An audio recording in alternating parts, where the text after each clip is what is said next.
नमस्कार मित्रों, स्वागत है आपका अपने यूट्यूब चैनल नॉलेज बुक में। और आज की क्लास में हम सीईटी की परीक्षा में आने वाले जीके के महत्वपूर्ण प्रश्नों को पढ़ेंगे। तो चलिए शुरू करते हैं आज की क्लास। आज का आपका पहला प्रश्न है, निम्नलिखित पहाड़ियों में से कौन सी सतपुड़ा श्रृंखला का भाग नहीं है। यानी कि अपन से वो पहाड़ी पूछी है जो सतपुड़ा पर्वत श्रेणी का भाग नहीं है। राजपीपला, महादेव, बारनेर या फिर मैकाल। तो देखो, आपके इस प्रश्न का सही उत्तर है ऑप्शन सी, बारनेर। जो पहाड़ियाँ हैं ये सतपुड़ा श्रृंखला का भाग नहीं है। बारनेर ये नागौर क्षेत्र की पहाड़ियाँ हैं, अतः अपना सही उत्तर है ऑप्शन सी, बारनेर। अगला प्रश्न है आपके, भारत के किस राज्य में कुल क्षेत्रफल में वनों का क्षेत्रफल प्रतिशत सर्वाधिक है। यानी कि भारत के किस राज्य में सर्वाधिक वन पाए जाते हैं। अरुणाचल प्रदेश में, नागालैंड में, मिजोरम में या फिर त्रिपुरा में। तो देखो, इस प्रश्न का सही उत्तर है आपके ऑप्शन ए, सर्वाधिक वन अरुणाचल प्रदेश में। वैसे तो भारत में सर्वाधिक वन मध्य प्रदेश में पाए जाते हैं, लेकिन मध्य प्रदेश ऑप्शन में नहीं होने के बाद मध्य प्रदेश के बाद आते हैं अरुणाचल प्रदेश। तो अपना सही उत्तर है ऑप्शन ए, अरुणाचल प्रदेश। अगला प्रश्न है आपके, शिव समुद्रम जलप्रपात किस नदी पर अवस्थित है। कावेरी नदी पर, शारावती नदी पर, गोदावरी नदी पर या फिर पेरियार नदी पर। तो देखो दोस्तों, शिव समुद्रम जलप्रपात आपके अवस्थित है कावेरी नदी पर। ऑप्शन ए इस प्रश्न का सही उत्तर हो जाएगा। अगला प्रश्न है आपके, निम्नलिखित में से राजस्थान के किन जिलों के समूह में मुख्यतः कछारी मृदा पाई जाती है। यानी कि अपन से पूछा है कि राजस्थान के किन जिलों में कछारी मृदा पाई जाती है। भरतपुर, धौलपुर जिलों में, बांसवाड़ा डूंगरपुर जिलों में, कोटा बूंदी जिलों में या फिर बीकानेर और जैसलमेर जिलों में। तो देखो, आपके इस प्रश्न का सही उत्तर है ऑप्शन ए, भरतपुर एवं धौलपुर जिलों में सर्वाधिक कछारी मृदा पाई जाती है। अगला प्रश्न है आपके, जनगणना 2011 के अनुसार राजस्थान में लिंगानुपात राष्ट्रीय औसत से 15 बिंदु कम है, राष्ट्रीय औसत से 6 बिंदु अधिक है, राष्ट्रीय औसत से 6 बिंदु कम है या फिर राष्ट्रीय औसत से 12 बिंदु कम है। देखो, यहाँ पे पूछा है कि राजस्थान का जो लिंगानुपात है ना, वो राष्ट्रीय औसत से कितना कम है। और राष्ट्रीय लिंगानुपात यानी भारत का लिंगानुपात है हमारे 1000 पुरुषों पर 940 महिलाएं, और राजस्थान का लिंगानुपात है 1000 पुरुषों पर 928 महिलाएं। तो हमारा इस प्रश्न का सही उत्तर हो जाएगा ऑप्शन डी, राष्ट्रीय औसत से 12 बिंदु कम है। अगला प्रश्न है हमारा, 2011 की जनगणना के अनुसार राजस्थान की कुल जनसंख्या में अनुसूचित जनजाति की जनसंख्या का प्रतिशत है। यानी कि राजस्थान की कुल जनसंख्या में कितने प्रतिशत लोग अनुसूचित जनजाति से बिलोंग करते हैं। 14.8%, 16.9%, 13.5% या फिर 13.3%। तो देखो, आपके इस प्रश्न का सही उत्तर है ऑप्शन सी, 13.5%। सन 2011 की जनगणना के अनुसार राजस्थान की कुल जनसंख्या में अनुसूचित जनजाति की जनसंख्या का प्रतिशत 13.5% था। अगला प्रश्न है आपके, ईसरदा बांध परियोजना किन जिलों में निर्मित किया गया। यानी कि वो कौन से जिले हैं जिन्हें ईसरदा बांध परियोजना का लाभ मिलता है। तो और सवाई माधोपुर, कोटा और बारा, झालावाड़ और बारा या फिर डूंगरपुर और बांसवाड़ा। तो देखो, आपके इस प्रश्न का सही उत्तर है ऑप्शन ए, को और सवाई माधोपुर में ईसरदा बांध परियोजना का लाभ मिलता है। ऑप्शन ए इस प्रश्न का सही उत्तर हो जाएगा। अगला प्रश्न है दोस्तों आपके, निम्नलिखित में से कौन सा सही सुमेलित नहीं है। एक तरफ स्थलाकृति है, एक तरफ अवस्थिति है। इन दोनों का मिलान कौन सा गलत है। पुड़िया का पठार माउंट आबू बिल्कुल सही है, बाकर पूर्वी सिरोही ये भी सही है, लसाड़िया पठार राजसमंद में ये गलत है, और आगे बुराट का पठार कुंभलगढ़ से गोविंदा के मध्य ये भी सही है। तो देखो, इस प्रश्न का सही उत्तर है हमारा ऑप्शन सी, लसाड़िया का पठार राजसमंद में नहीं है, लसाड़िया पठार है हमारे उदयपुर में। अतः हमारे इस प्रश्न का सही उत्तर है ऑप्शन सी। अगला प्रश्न है आपके, सांप्रदायिक सौहार्द के प्रतीक काजी हमीदुद्दीन नागौरी किस सूफी सिलसिले के थे। यानी कि काजी हमीदुद्दीन नागौरी का संबंध कौन से सिलसिले से था। चिश्ती सिलसिले से, कादरी सिलसिले से या मगरिब सिलसिले से या फिर सुहावर्दी सिलसिले से। तो देखो, काजी हमीदुद्दीन नागौरी का संबंध था सुहरावर्दी सिलसिले से। ऑप्शन डी इस प्रश्न का सही उत्तर हो जाएगा। अगला प्रश्न है आपके, मलिक शाह की मस्जिद कहाँ स्थित है। झालावाड़ में, बारा में, जालोर में या फिर राजसमंद में।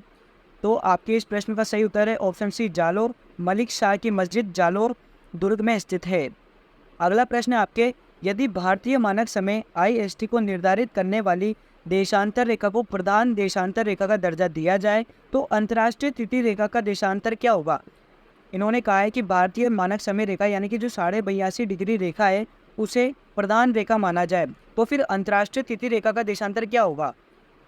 97 डिग्री 30 मिनट पश्चिम, 97 डिग्री 30 मिनट पूर्व, 82 डिग्री 30 मिनट पूर्व या फिर 180 डिग्री पूर्व। तो इस प्रश्न का सही उत्तर है आपके ऑप्शन बी 97 डिग्री 30 मिनट पूर्व अंतर्राष्ट्रीय तिथि रेखा का देशांतर होगा। अगला प्रश्न है आपके भारत में शुष्क कृषि की जाती है, यानी कि भारत के कौन से क्षेत्र में शुष्क कृषि की जाती है?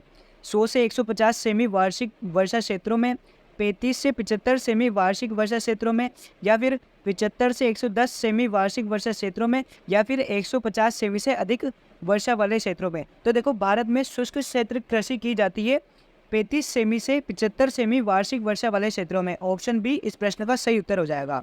अगला प्रश्न है हमारे, भारत को 15 कृषि जलवायु प्रदेशों में विभक्त किया गया है, यानी कि किसने भारत को 15 कृषि जलवायु प्रदेशों में विभक्त किया गया है? तो योजना आयोग द्वारा, कृषि मंत्रालय द्वारा, जल संसाधन मंत्रालय द्वारा या फिर मौसम विभाग द्वारा। तो भारत को 15 कृषि जलवायु प्रदेशों में विभक्त किया गया है योजना आयोग द्वारा। ऑप्शन ए इस प्रश्न का सही उत्तर हो जाएगा। अगला प्रश्न है आपकी, भारत की प्रथम जैतून रिफाइनरी राजस्थान में स्थापित कहाँ की गई थी? यानी कि जो भारत की प्रथम जैतून रिफाइनरी थी वो राजस्थान में स्थापित की गई थी, और वो कहाँ स्थापित की गई थी? पंचपदरा में, लूणकरणसर में, अमृत सागर में या फिर सूरतगढ़ में। तो देखो जैतून रिफाइनरी स्थापित की गई थी लूणकरणसर में। ऑप्शन बी इस प्रश्न का सही उत्तर हो जाएगा। यानी कि भारत की प्रथम जैतून रिफाइनरी राजस्थान के लूणकरणसर में स्थापित की गई थी। अगला प्रश्न है, भारत में सर्वाधिक रागी उत्पादक राज्य कौन सा है? यानी कि भारत में सर्वाधिक रागी का उत्पादन कौन से राज्य में होता है? उत्तराखंड में, तमिलनाडु में, महाराष्ट्र में या फिर कर्नाटका में।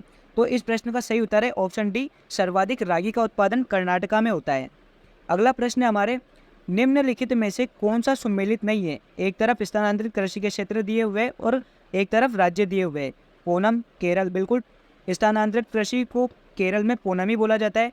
पोंडू आंध्र प्रदेश और ओडिशा, ये भी सही है। जूम असम, ये भी सही है। कुमारी मध्य प्रदेश, नहीं, मध्य प्रदेश में स्थानांतरित कृषि को दैया कहा जाता है, कुमारी नहीं कहा जाता। कुमारी कृषि की जाती है पश्चिमी घाटों में। अतः हमारा सही उत्तर हो जाएगा ऑप्शन डी, ऑप्शन डी सम्मिलित नहीं है।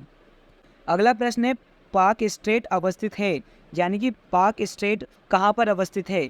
भारत और मालदीव के मध्य, भारत और इंडोनेशिया के मध्य, भारत और म्यांमार के मध्य या फिर भारत और श्रीलंका के मध्य। तो देखो पाक स्ट्रेट अवस्थित है भारत और श्रीलंका के मध्य। ऑप्शन डी इस प्रश्न का सही उत्तर हो जाएगा। भारत के तमिलनाडु और श्रीलंका के मध्य पाक स्ट्रेट बना हुआ है। अगला प्रश्न है आपके, बातारी फुलवारी कितने खंडों में विभक्त है? 8 खंडों में, 10 खंडों में, 14 खंडों में या फिर 16 खंडों में। तो देखो बातारी फुलवारी आपके 14 खंडों में विभक्त है। ऑप्शन सी इस प्रश्न का सही उत्तर हो जाएगा।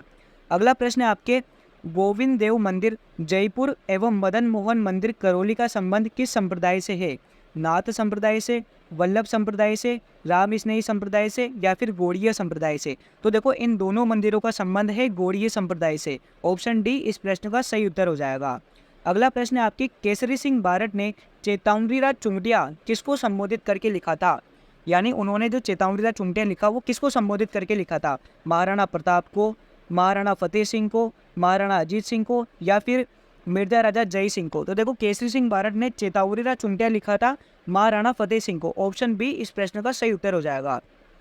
अगला प्रश्न है आपके, जोधपुर का महामंदिर उपासना स्थल है, यानी कि जोधपुर का महामंदिर किस संप्रदाय का उपासना स्थल है? बिश्नोई संप्रदाय का, दादू संप्रदाय का, राम बिश्नोई संप्रदाय का या फिर नाथ संप्रदाय का। तो देखो जोधपुर का महामंदिर उपासना स्थल है नाथ संप्रदाय का। ऑप्शन डी इस प्रश्न का सही उत्तर हो जाएगा। अगला प्रश्न है आपके, बडार क्या है? विवाह पर आयोज्य भोज, राजस्थान की एक जनजाति, अंत्येष्टि की एक क्रिया या फिर राजस्थान की एक झील। तो देखो बडार होता है विवाह पर आयोज्य भोज, यानी कि विवाह के एक दिन बाद जब वर पक्ष की ओर से भोजन की व्यवस्था की जाती है उसे बडार कहा जाता है। अगला प्रश्न है आपके, निम्न में से कौन सा युग्म सम्मिलित नहीं है? हमीर महाकाव्य नयनचंद सूरी, बिल्कुल हमीर महाकाव्य नयनचंद सूरी ने लिखी थी। वंश भास्कर सूर्यमल मिश्रण, बिल्कुल ये भी सही है। कुवलय माला अदोदन सूरी, बिल्कुल ये भी सही है। पृथ्वीराज विजय चंद्रप्रदाय, नहीं ये गलत है क्योंकि पृथ्वीराज विजय लिखी थी आपके जयानक ने और चंद्रप्रदाय ने लिखी थी पृथ्वीराज रासो। अतः हमारा सही उत्तर हो जाएगा ऑप्शन डी, सम्मिलित नहीं है। अगला प्रश्न है आपके, मुगती नामक कविता संग्रह के रचयिता कौन है? यानी कि मुक्ति कविता किसने लिखी थी? कीर्ति शर्मा ने, मितेश निर्मोही ने, विजय वर्मा ने या फिर आशा पाराशर ने। तो देखो मुक्ति नामक कविता संग्रह है मितेश निर्मोही का। ऑप्शन बी इस प्रश्न का सही उत्तर हो जाएगा। अगला प्रश्न है आपके भील जनजाति के पुरुष कमर पर जो वस्त्र लपेटा करते हैं उसे क्या कहा जाता है? उसे जामा कहा जाता है, कच्छाबू कहा जाता है, पोलिया कहा जाता है या फिर खोयतू कहा जाता है? तो देखो भील जनजाति के जो पुरुष है वो कमर पर खोयतू को लपेटते हैं। ऑप्शन डी इस प्रश्न का सही उत्तर है। खोयतू जो वस्त्र है वो कमर पर लपेटा जाने वाला वस्त्र है। अगला प्रश्न है आपके 4 हाथों वाला लोक देवता किसे कहा जाता है? कल्ला जी को, मल्लीनाथ जी को, फत्ता जी को या फिर जुंजार जी को? तो देखो 4 हाथों वाला लोक देवता कहा जाता है कल्ला जी को। ऑप्शन ए इस प्रश्न का सही उत्तर हो जाएगा। आज की क्लास में इतना ही दोस्तों, और आप भी चैनल को सब्सक्राइब कर लो ताकि आने वाली क्लास का नोटिफिकेशन आपको जल्दी मिल जाए। तो मिलते हैं अगली क्लास में, तब तक के लिए जय हिंद जय भारत।